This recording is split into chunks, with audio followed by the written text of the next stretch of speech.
Fala aí, pessoal, tudo bem?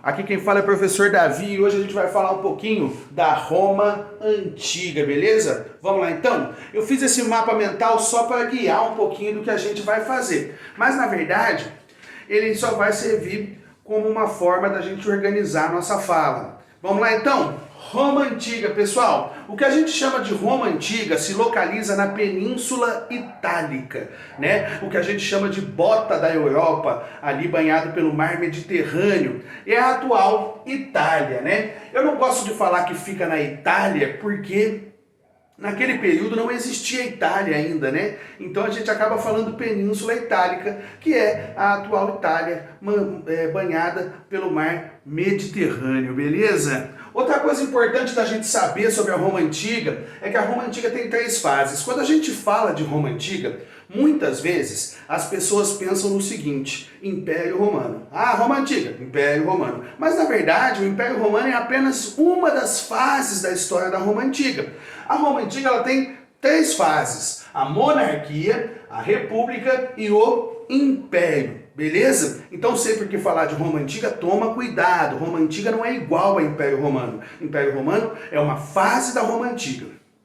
Outra coisa importante para a gente falar de Roma Antiga é a fundação da cidade de Roma. A fundação da cidade de Roma, ela vem de povos desconhecidos, ainda tem origens que não são completamente elucidadas no dia de hoje. A gente tem a lenda da fundação de Roma, né? A lenda que conta a história dos gêmeos Rômulo e Remo, que foram jogados no rio Tíber e acabaram sendo alimentados por uma loba. Tanto que até hoje o símbolo da cidade de Roma é uma loba amamentando 2 crianças, né? Rômulo e Remo, os irmãos, né? A gente sabe que a fundação de Roma foi feita por vários povos, né? Entre eles os sabinos e os latinos. E aqui eu quero falar uma coisa importante para você. Quando a gente fala latino, eu tenho certeza que você já ouviu essa expressão antes. Os povos latinos, eles vão ser responsáveis pelo latim. Os romanos falavam a linguagem latim, né? A língua latim, que é uma língua que acabou se espalhando por causa da expansão romana e foi se misturando com outros povos, outros locais e foi fundando novas linguagens, como por exemplo o português, o espanhol, o francês, o italiano. É por isso que nessas linguagens a gente consegue ver nesses idiomas palavras parecidas, porque eles têm a mesma origem, né? Por isso que a gente chama esses idiomas de idiomas neolatinos, as línguas neolatinas, porque todas elas vêm do latim, beleza? Graças aos romanos. Bem, primeiramente vamos falar dessa primeira fase, da monarquia romana. Como a gente fala de monarquia, a gente está falando de um governo liderado por um rei. Eu coloquei aqui, ó, rex, né? O rei em latim. Nesse período da história romana, a cidade de Roma foi comandada pelo povo etrusco. Toda vez que falar de monarquia romana, tem que lembrar do poder do povo etrusco. E foi nesse período que o que a gente conhece como Roma Antiga começa realmente a acontecer e a se desenvolver. Inclusive vai se formar o Senado Romano, Senex, o Senado Romano. Por quê? O Senado Romano ele era formado por membros das famílias consideradas mais importantes, mais ricas, proprietários de terra, donos de escravizados. Então, são pessoas que tinham muita influência. E eles, juntos com os etruscos, vão começar a comandar e desenvolver o que a gente chama de Roma Antiga, ali na fase da monarquia. Ainda no período da monarquia, a gente vai ter o desenvolvimento da sociedade romana. A sociedade romana, ela é formada por 4 classes sociais, 4 grupos. Vamos ver então cada um desses grupos. Prestem atenção, porque essa sociedade romana, ela vai se desenvolver até o fim, né, do que a gente chama de Roma Antiga, beleza? Lá na fase do Império. Tudo bem? A sociedade romana, ela é dividida em 4 grupos. Primeiramente, a gente tinha os patrícios. Esses patrícios que formavam o Senado eram pessoas mais ricas, proprietárias de terras, né? Pessoas poderosas de famílias consideradas importantes em Roma. E eram eles que formavam o Senado.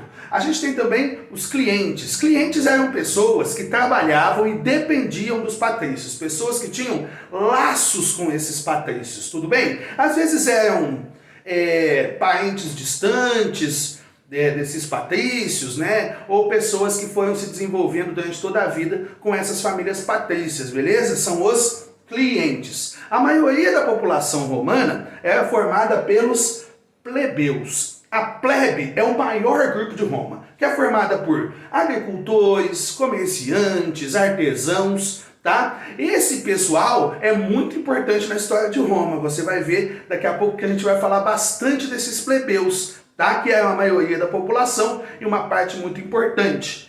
Nós temos também os escravizados romanos. Os escravizados eram pessoas que tinham um trabalho forçado, eram vistos como mercadoria, podiam ser comprados, podiam ser vendidos, não tinham direitos políticos, não tinham nenhum tipo de direito, e você podia ser escravizado de duas formas. Ou você era escravizado por dívida, se você se endividasse, se você não pagasse seus impostos, você podia ser escravizado, ou se você fosse prisioneiro de guerra. Ainda bem que não existe mais escravidão por dívida, não é verdade? Eu mesmo ia trabalhar de graça na Caixa Econômica.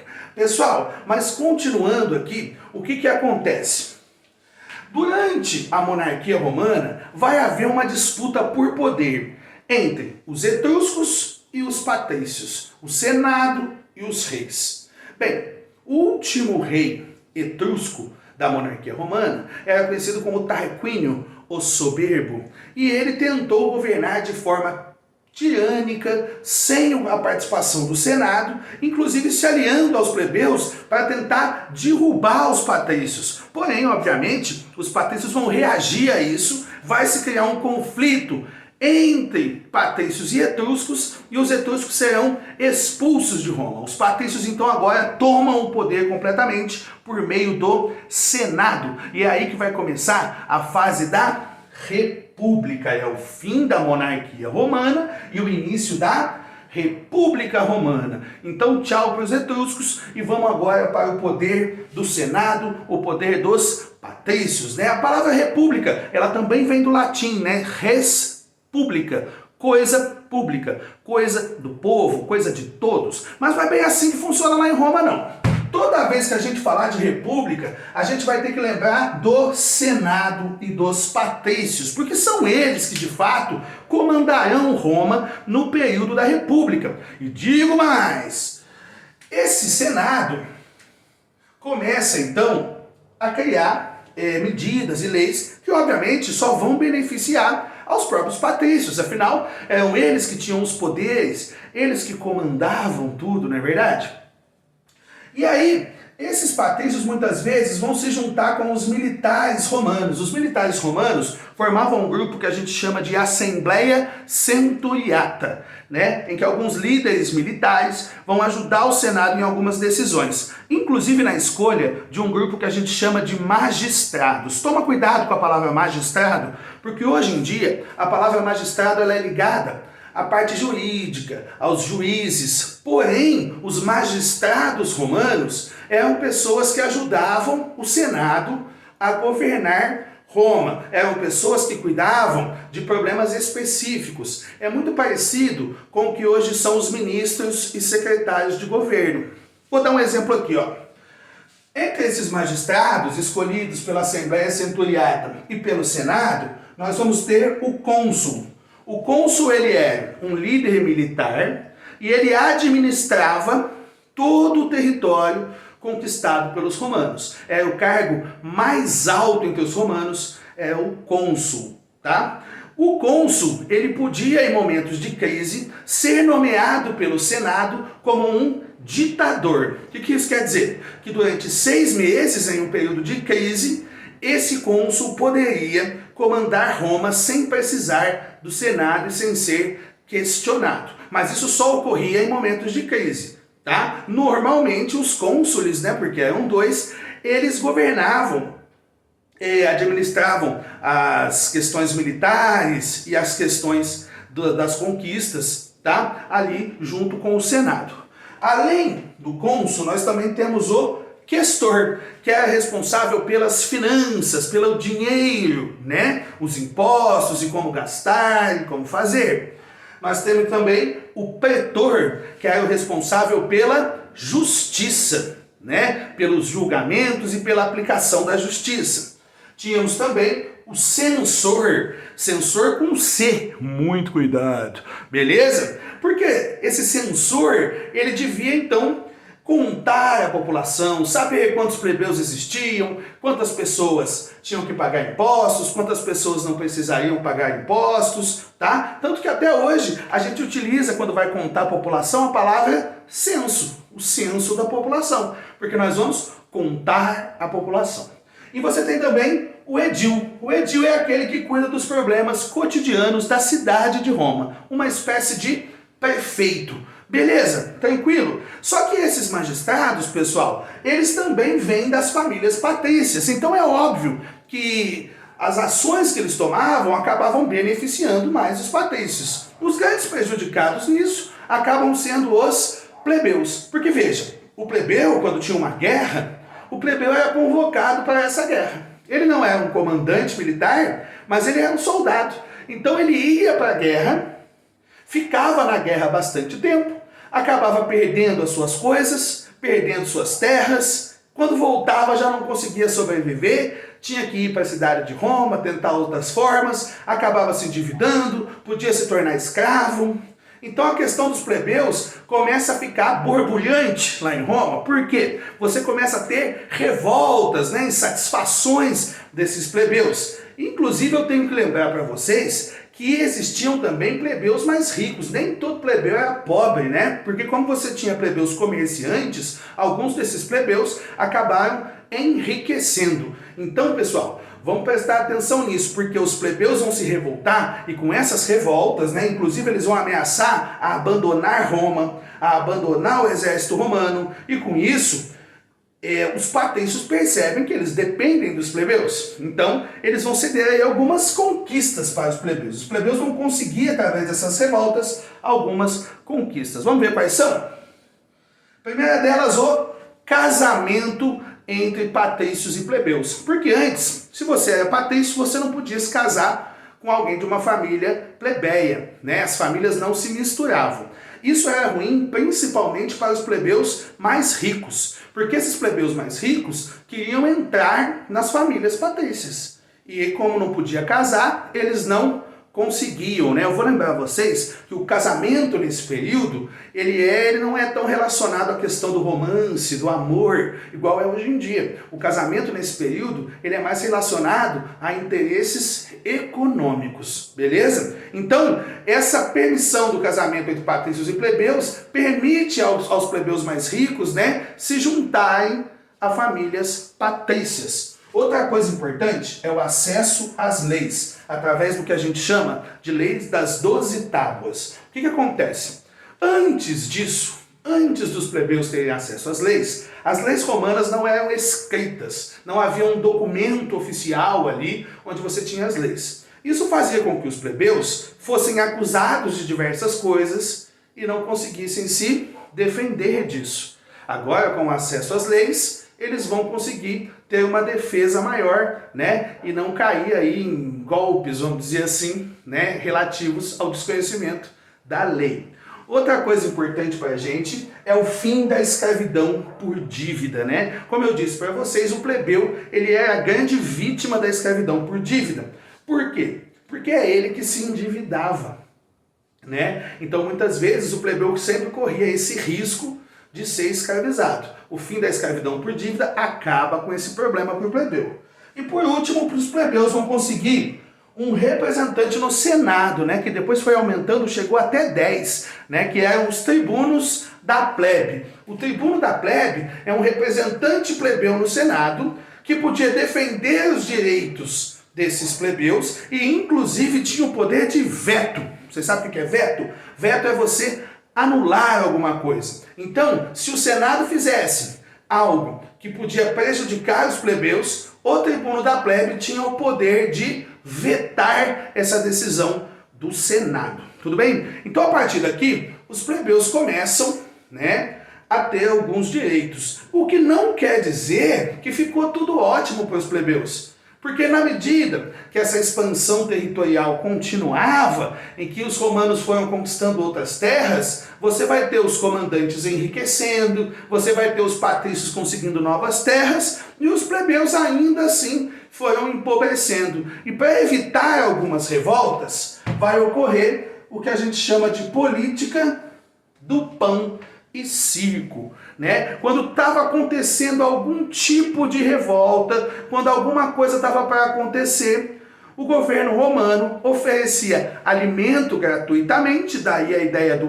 pão, tá? E também oferecia espetáculos como lutas entre gladiadores, competições, algo do tipo. Para quê? Para que as pessoas se distraíssem, né? E acabassem esquecendo os motivos das suas revoltas. Né? Um dos exemplos da utilização da política do pão e circo foi quando o governo romano teve problema por causa dos irmãos Graco, né? Dois irmãos que estavam aí conseguindo alguns direitos para os plebeus, exigindo algumas coisas para os plebeus e acabaram sendo eliminados pelos patrícios, mas para evitar qualquer tipo de revolta, houve a distribuição de alimentos, de pão, houve aí uma série de espetáculos para tentar distrair a população. Beleza? Tranquilo? É isso que a gente chama de política do pão e circo.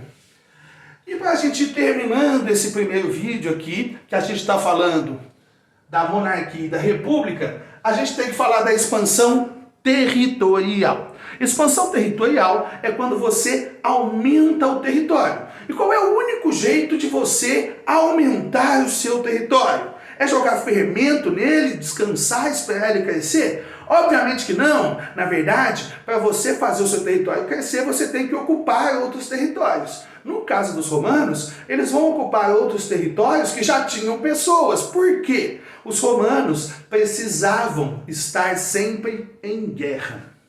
Por que eles precisavam estar sempre em guerra? Porque os escravos eram prisioneiros de guerra. Então, para se ter prisioneiro de guerra, você precisa ter guerra. E é por isso que os romanos vão sempre aí estar nessa disputa, estar em guerras, e com isso vão expandir o seu território, vão aumentar o seu território. Um marco disso, um marco dessa conquista, porque os romanos chegaram já, dominaram ali a Península Itálica, né? Foram dominando algumas ilhas próximas, mas o que marca mesmo a expansão territorial romana é a luta contra a cidade de Cartago. Cartago ficava do outro lado do mar Mediterrâneo. E essa guerra entre Roma e Cartago, a gente vai chamar de guerras púnicas, tá? Porque os povos da época chamavam os comerciantes de puniti. E por isso, como essa luta entre Cartago e Roma envolve muito o comércio, a gente vai chamar de guerras púnicas. A guerra entre Cartago e Roma, que será vencida por Roma. E a partir dessa vitória sobre Cartago, os romanos vão ter o domínio de todo o mar Mediterrâneo, né? Que inclusive os romanos chamarão de Mare Nostrum, o nosso mar. Beleza? E aqui eu preciso falar duas coisas importantes para vocês. A primeira delas é sobre como essas conquistas vão acontecer e como esses militares vão acabar enriquecendo nesse período. Por quê? Quando os romanos invadiam o território, conquistavam o território, os romanos acabavam transformando esse território num território público, um território que pertence a Roma, que no fim das contas acabava sendo passado para as famílias patrícias. Os escravos, os prisioneiros de guerra, eles eram entregues aos comandantes militares. Isso faz com que esses comandantes militares comecem a enriquecer cada vez mais. Afinal, toda essa questão da escravidão passava por eles. Tanto que na maioria das incursões militares feitas pelos romanos, você tinha mercadores de escravos que já iam junto com o exército romano para já comprar essas pessoas que seriam escravizadas, esses prisioneiros de guerra dos comandantes. Então o comandante ele vai enriquecendo, né? Os militares romanos, principalmente as lideranças militares, começam a enriquecer. Outra coisa importante é a ideia de que o romano acreditava que ele era superior a outros povos e por isso ele podia dominar outros povos. Vocês vão perceber que em diversos momentos os romanos têm esse comportamento, essa atitude da ideia de pensar que é superior, o que obviamente a gente sabe que não é verdade, mas é uma forma que eles usavam para justificar a escravidão. Um fato curioso é no caso da invasão da Grécia. Quando os romanos dominam a Grécia, os romanos acabam pegando muito da cultura grega, né? Tanto que os deuses romanos são inspirados nos deuses gregos. Até os professores em Roma eram escravizados gregos, né? Essa é uma questão importante para a gente pensar. Pessoal, falamos então aqui de monarquia e república. No nosso próximo vídeo, a gente vai acabar com a república e começar o império. Beleza, pessoal? Valeu, tchau, tchau!